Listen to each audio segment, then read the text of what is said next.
In northwestern France, the Aventure sailing ship is an impressive sight. The boat is more than a century old, but very much turned towards the future. It uses only wind power to carry cargo on journeys that are largely free of carbon emissions and pollution. We started this because we saw the need for clean transport, clean sea transport, and then we also want to draw the attention to our consumerism. The way we consume goods. The way we consume goods requires large amounts of ships that carry, well, in my eyes, useless stuff.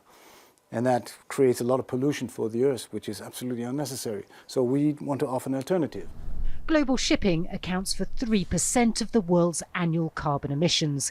The industry has set a target of halving them by 2050. Olivier Tanguy says wind power could be part of the solution. He works for a French company that's building one of the world's biggest cargo sailing ships. Lots of ideas have been considered by the big shipping companies, like attaching a big sail to container ships or using LNG, but none of them have come up with something workable, like the sailing ship that we are building.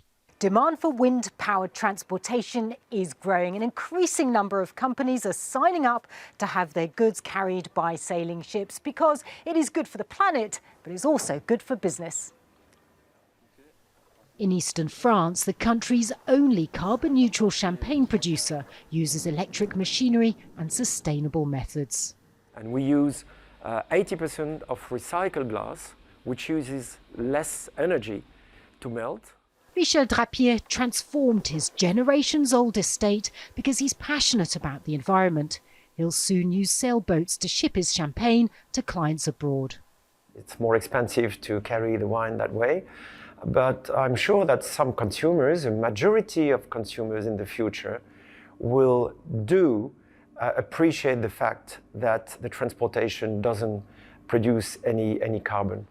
Sailing boats are unlikely to replace container ships soon, as they're slower and can't carry as much. But as energy prices soar and concern over climate change grows, they could help the shipping industry to change tack. Natasha Butler, Al Jazeera, Douarnenez, northwestern France.